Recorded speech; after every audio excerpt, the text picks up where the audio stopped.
Right, I have two main concerns. The first one is obviously non-consultation, because when things are made public and you're not consulted with first, the first sort of reaction is one of distrust. The second one is the fast tracking, because my first reaction when I saw the fast tracking mentioned was, oh my goodness, this is another, this is the blueprint for the future and the Blue-Eyed Boy Scheme Part 2.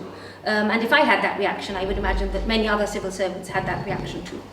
Would you not agree in principle, though, that the management and leadership programme is a good idea?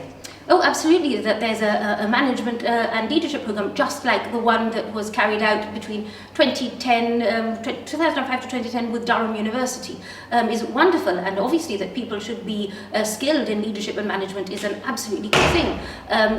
Our concern is that it should be linked to fast tracking.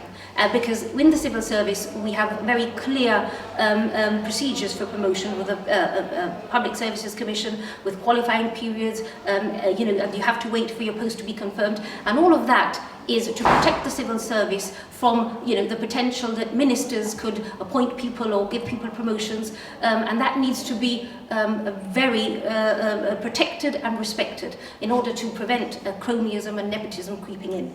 How concerned are you that privatisation could form part of these reforms?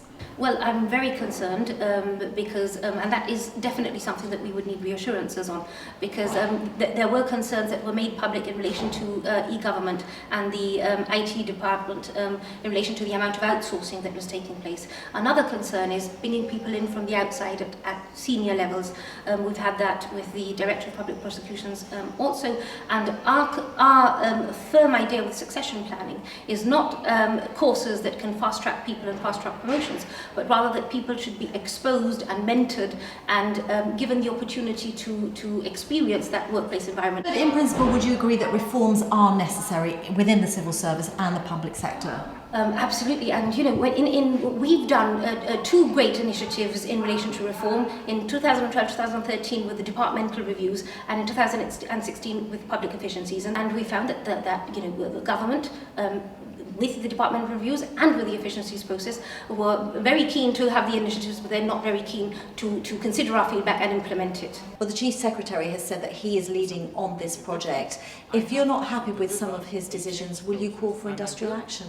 Well, I mean, certainly we can't rule that out at any stage. If we felt that there was a danger of promotional pathways not being fair and impartial, if we thought that there was going to be a massive outsourcing and a danger of privatisation, if we thought that any measures coming in were unfair and to the detriment of our members, absolutely. And we sent an email to the Chief Secretary requesting that reform measures be halted until we had discussions, and today another circular has come out asking for expressions of interest and confirming that the course could in fact lead to fast tracking. So I see that there has been no suspension, and I fear that this means that it's going to be rolled out without the proper consultation and discussion. So where do you go from here? What's your next move? Well, pending further discussions with the Chief Secretary, which I'm hoping will take place in the next week or so. As I said in my email to the Chief Secretary, if we don't get feedback and we don't get engagement, we will have to go back to the membership.